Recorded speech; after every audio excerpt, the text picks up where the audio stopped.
கொண்டிருப்பது அட்டகாச தமிழ் சேனல்.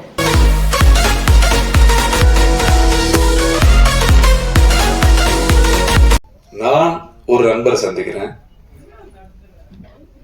அந்த நண்பர் எனக்கு ஒரு கதை வச்சிருக்கிறேன்னு சொன்னாரு. நான் எப்பயுமே கொஞ்சம் அட்வைஸ் பண்ணுவேன். வீட்டுல பொண்ணு நல்லா இருக்குதா, படம் எடுக்கிறீங்க, போச்சுன்னா போயிரும் பாத்துக்குங்க.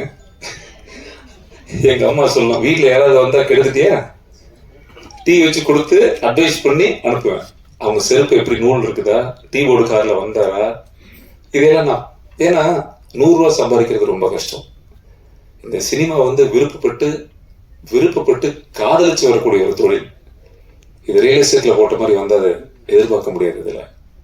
இது நேசிச்சு வர வேண்டிய ஒரு தொழில். ஸோ அப்போ என்னுடைய அருமை நண்பர் இயக்குனர் என்கிட்ட சொன்னார், ஒரு அருமையான கதை இருக்கு சார். நான் வேண்டான்னு சொன்னேன். வேண்டாம் சார், ஏன்னா போராடணும். வியாபாரத்துல இருந்து ஒரு நடிகருக்கு படம் எடுக்கிறது அது ஒரு தன்மை, அது உங்களுக்கு தெரியும் நினைக்கிறேன். ஒரு படம் எடுக்கும் பொழுது ஒரு வியாபாரம் அப்படின்னு நம்ம ஒரு லிஸ்ட் போட்டு வச்சிருப்போம். அது தியேட்டர் வரைக்கும் பேசும், ரிலீஸ் வரைக்கும் பேசும். ஸோ அந்த மாதிரியான சூழல்ல அவர் என்னை கேட்கும்போது நண்பனாக, ஒரு தோழனாக நான் அவருக்கு சொல்ல வேண்டிய கடமை என்ன? அக்கறை தான். எனக்கு ஒரு அட்வான்ஸ் கிடைச்சா போதும், எனக்கு ஒரு படம் கிடைச்சா போதுங்கிறதெல்லாம் தாண்டி சக கலைஞனாக நான் அவருக்கு அக்கறையின் காரணமாக தான் சொன்னேன். அப்புறம் போயிட்டாரு.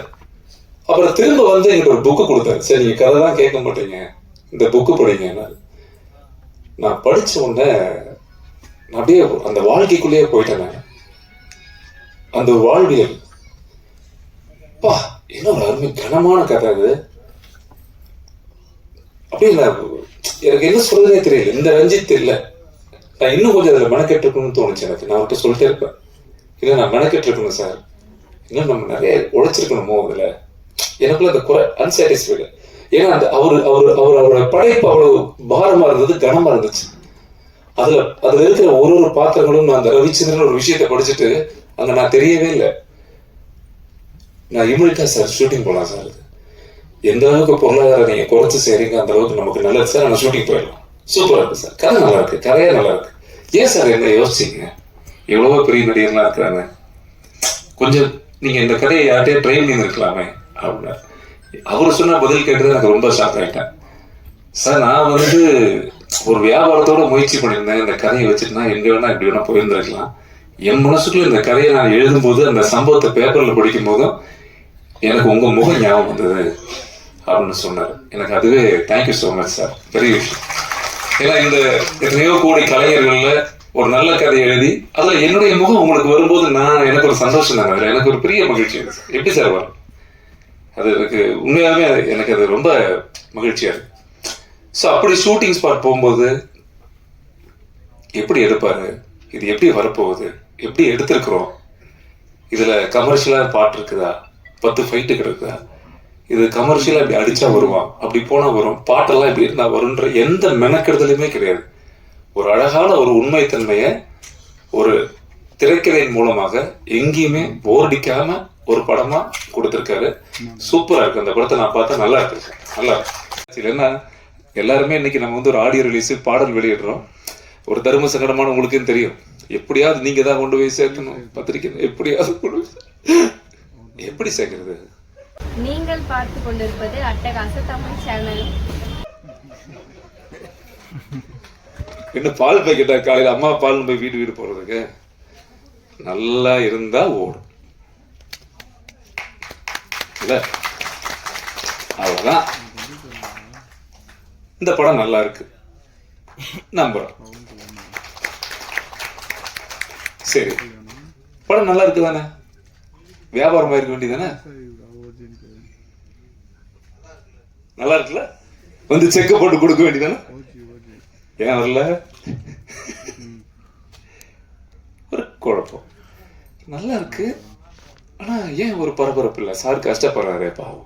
எனக்கு ஒரு குடும்பத்தை நினைச்சு எனக்கு ஒரு போன் வரும்போதெல்லாம் எனக்கு கஷ்டமா இருக்கு. ஐயோ, என்னடா அது நல்லா இருக்கு படம், ஏன் அது இல்ல? ஒரு 10 பேர் பார்த்திருப்பாங்க. அந்த பார்த்த 10 பேருடைய தகவல் என்ன தெரியுமா? ரஞ்சித் ஹீரோவா? என்ன தலைவர் நீங்க ரொம்ப வருஷம் கழிச்சு நீங்க கரெக்டா தப்பா ஒரு முடிவு எடுத்திருக்கீங்க. ஹீரோயின் யாரு? அவர் படம் பார்த்ததுக்கு அப்புறம் காமெடி நீங்க யோகி பாபு சார் கொஞ்சம் ட்ரை பண்ணி இருந்திருக்காங்க. இல்ல பண்ணிருக்கலாம் சார், இந்த கதை கேட்கல, கதை கேட்காது சார், காசு கேட்குங்கிறான் ஒரு டிஸ்ட்ரிபியூட்டர் எம்பளத்துல. சரி ஓகே பரவாயில்ல, காசு கேட்குது. இப்படி பல புறந்தள்ளி பல வார்த்தைகள்லாம் கேட்டு டயர்ட் ஆயிட்டார். ஆனதுக்கு அப்புறம் ஓகே இது படம் வியாபாரமே பண்ண முடியாது போல, இந்த படம் அப்படிதான் இருக்கும் போல அப்படின்னு. ஆனாலும் பாருங்க, இந்த விநியோகஸ்தர்லயே நிறைய வகை இருக்கு. ஃபாலோயர்ஸ்னு சில பேர் இருப்பாங்க, பிரான்சைசி மாதிரி. ஒரு டீ கடை நல்லா ஓடுச்சுன்னா உடனே நம்ம ஊர்ல போட்டு காசு பண்றது. சொந்தமா பண்ண வைக்க மாட்டான், சொந்தமா பால் வாங்கி கறந்து டீ ஊற்ற மாட்டான். பார்த்துட்டு சார் இந்த படம் நான் வாங்கிக்கிறேன், பெரிய விஷயம் தானே, இந்த படம் நான் வாங்கிக்கிறேன் சார், இந்த படத்தை நான் ரிலீஸ் பண்றேன், இந்த படத்தை நம்ம பிரிண்ட் போட்டு ரிலீஸ் பண்ணணும்னு சொல்லி ஒருத்தர் இந்த படத்தை வாங்கியிருக்கிறாரு. அவருக்கு உண்மையாகவுமே மனசார நான் நன்றி சொல்றேன் அப்படின்னு ஒரு சந்தோஷம். பெரிய விஷயம் சார். சின்ன படம், நாங்கெல்லாம் சின்ன நடிகர்கள், நல்ல நடிகர்கள் தான், அது வேற விஷயம். மேகாலயெல்லாம் கோச்சுக்கு போறாங்க. ரொம்ப அவங்க தமிழ் ஆர்வம் எந்த அளவுக்கு படத்துல நடிச்சிருக்காங்கன்னு படம் பார்த்தா தான் நான் சொல்ல முடியும். நீங்க கண்டிப்பா படம் பார்த்துருவீங்க, அடுத்த வாரம் கண்டிப்பா நீங்க படம் பார்த்துருவீங்க. பார்த்துட்டு நீங்க பேசுறது தான் இனிமேல். ஏன்னா நான் பேசுறதை விட நீங்க தான் சொல்லணும் எந்த மாதிரி நடிச்சிருக்காங்க, சூப்பரா பண்ணியிருக்காங்க, அந்த குழந்தைங்க நல்லா நடிச்சிருக்காங்க. நான் தனித்தனியா ஒருத்தருக்கும் சொல்றது வேற. மியூசிக் டைரக்டர் முதல் கொண்டு, வரிகள் எழுதிய என்னுடைய அன்பு நண்பர் ரஹ்மான் முதல் கொண்டு, எடிட்டர் எங்க பப்ளிசிட்டிக்காரனே ஆயிட்டு. நீ இந்த படம் நல்லா இருக்குன்னு எப்ப தெரியுமா கண்டுபிடிச்ச? அவர் பிஸியான editor sir, Vijay Sethupathi sir படம் நிறைய படம் எல்லாம் பண்ணிட்டு இருக்காரு. ஒரு நாளைக்கு 15 போஸ்ட் போட்டுட்டே இருப்பாரு, அருமை அருமை விரைவில் வருகிறது. அப்ப யோசிப்பேன், இவன் தான் எடிட்டர், நல்லா இருக்கோ இது நான் படம் பார்க்கறதுக்கு முன்னாடி. புரியுதா? ஏன்னா ஒரு எடிட் பண்ற எடிட்டர் தினமும் 5 போஸ்ட் போடுவார், காலை வணக்கம் மாதிரி, விரைவில் இறுதி முயற்சி.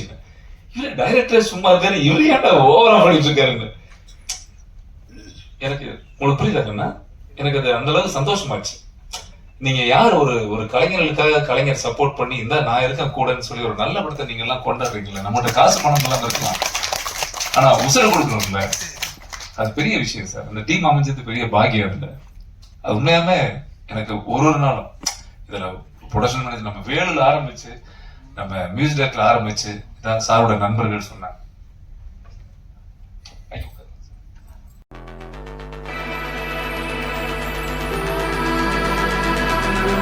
சொன்னாங்க அது எவ்வளவு போட்டாங்க என்ன பண்ணாங்க அதெல்லாம் தெரியாது, அதெல்லாம் அந்த ஏரியாவுக்கு நம்ம இல்லை. ஏதாவது ஒரு சூழல்ல ஒரு நல்ல படம் ஒரு கதை கேட்டுட்டு அவங்க ஒரு ஹெல்ப் செய்யறாங்கன்னு போது, இந்த படம் நல்ல படமா இருக்கிறதுனால சார் இத்தனை உதவி உங்களுக்கு வருது, இது கண்டிப்பா நல்லா இருக்கும் சார், நான் நம்புறேன் நல்லா இருக்கும். நான் இப்போ சொல்றேன் சார், இந்த படம் நீங்க பார்க்க போறீங்க, இந்த படம் பார்த்துட்டு பட்டைய கிளப்பிடுச்சுடா, இந்த படம் ரிலீஸ் ஆன உடனே எங்கேயோ போயிடும். இது வரைக்கும் என் வாழ்க்கையில எங்க அம்மா சத்தியமா அந்த மாதிரி எண்ணத்துல நான் நடிச்சதே கிடையாது. ஆனா ஒண்ணு, இந்த படத்துல பெரிய திருப்தி என்னன்னா, ஒரு நல்ல படம் நடிச்சிருக்கேன் 30 வருஷத்துல, நிறைய படத்துல இந்த படம் நடிச்சிருக்கேன்ற ஒரு பெரிய மன திருப்தி இருக்கு. இந்த படத்துல எனக்கு ரொம்ப திருப்தி இருக்கு, ரொம்ப ஹாப்பியா ஃபீல் பண்ற ஒரு படமா இந்த இறுதி முயற்சி. நிறைய பேர் சொன்னாங்க அது என்ன இறுதி முயற்சின்னு சொல்லும் போது கூட ஒரு முறையும் எங்கிட்ட இந்த விளம்பரம் நேரத்தை கொடுக்கும்போது பாதி பேர் சொன்னாங்க, என்ன சார் இறுதி முயற்சின்னு தலைப்பு தான் தப்பா இருக்கு, என்ன இறுதி முயற்சின்னு வச்சுட்டீங்களே, என்ன முடிஞ்சதா? நீங்க கேட்ட மாதிரி முடிஞ்சது போல இறுதி முயற்சி. கீழே கமெண்ட், இறுதி முயற்சி உறுதி முயற்சின்னு வைங்க, முதல் முயற்சின்னு வைங்க. அதுக்கு ஒருத்தங்க நான் 30 வருஷம் முயற்சி தான் பண்றேன், முதல் முயற்சி எப்படி வரும்? கீழே கமெண்ட் போயிட்டே இருக்கு, நான் பார்த்துக்கிட்டே இருக்கேன். சரி சந்தோஷம் தான், என் அன்பு தந்தைகள் நம்ம நண்பர்கள் தானே எழுதுறாங்க நம்மளை பத்தி, பெரிய சந்தோஷம். என்னன்னா இந்த படத்துல இறுதி முயற்சி அப்படிங்கிற தலைப்பு தான் இந்த படத்துக்கு மிக அற்புதமான தலைப்பு, கதைக்கு பொருத்தமான ஒரு தலைப்பு. இந்த படம் பார்க்கும் பொழுது அதுதான் மிக ஒரு உறுதியான முயற்சியா. சோ இந்த படத்துல நடிக்கிறதுக்கு இன்னைக்கு யாரை கூப்பிடணும், இந்த படம் வெளியே போறதுக்கு எப்படி கொண்டு போகணும், இந்த படத்தை இவ்வளவு கூப்பிட்டா நல்லா இருக்குமா, அவங்கள கூப்பிட்டா, எதுவுமே நாங்க திங்க் பண்ணல. இந்த படத்தை லிஸ்ட் போடும்போது ஆடியோ ஃபங்க்ஷன் நடக்குது சார், இந்த ஆடியோ ஃபங்க்ஷனை நம்ம எப்படி பண்ண போறோம் அப்படின்னா, சார் சினிமா நல்லா இருக்குன்னு நினைக்கக்கூடியவர்கள் மட்டும் மேடையில் வந்தா போதும் சார். நாங்க அப்படி 2 பேர் என் அன்பு தங்கங்கள் பேரரசு சாரும் ரவிக்குமார் சார் வந்துருக்காங்க. நன்றி சார், நன்றி சார். ஏன்னா அது நான் விளையாட்டுக்காக சொல்ல, எனக்கு நிறைய நடிகர் நண்பர்கள் இருக்காங்க, இயக்குநர்கள் இருக்காங்க. மேடை அலங்காரத்துக்கு மட்டும் கூட்டிட்டு வந்த விஷயம் இல்ல, படம் எப்படி இருக்குன்னு சொல்ற மாதிரி, பொருள் என்னப்பா அப்படிங்கிற மாதிரிதான். ஒரு தயாரிப்பாளருடைய கஷ்டமும் நஷ்டமும் தெரிந்த இன்னைக்கு தமிழ் சினிமா இண்டஸ்ட்ரியுடைய தரம் எங்க இருக்கு, சிறிய படங்களுக்கான அங்கீகாரம் இன்னும் ஏன் கிடைக்கல, தியேட்டர்கள் எதுக்கு நமக்கு அமையல, இன்னும் ஏன் நம்ம போராடிட்டு இருக்கிறோம். நம்ம படம் ரிலீஸ் ஆகுது, திங்கக்கிழமை எந்த தியேட்டர்ல ஓடுதுன்னு நமக்கே தெரியாது, எந்த ஷோன்னு கூட தெரியாது. நிரந்தரமே இல்லாத வாழ்க்கை. அப்ப நிரந்தரமே இல்லாத தயாரிப்பாளர்களுக்கான ஒரு பாதுகாப்பு நலன்ல எந்த மனிதன் அக்கறையா இருக்கிறாங்க? அக்கறையா இருக்கிறவங்க மட்டும் தான் மேடைக்கு வரணும் அப்படின்னு ஆசைப்பட்டோம். அந்த அக்கறையா இருக்கக்கூடிய ஜீவன்கள் இருவரும் மேடைக்கு வந்திருக்கிறாங்க. எல்லாத்தோட சார்பில் நன்றி சொல்றேன்.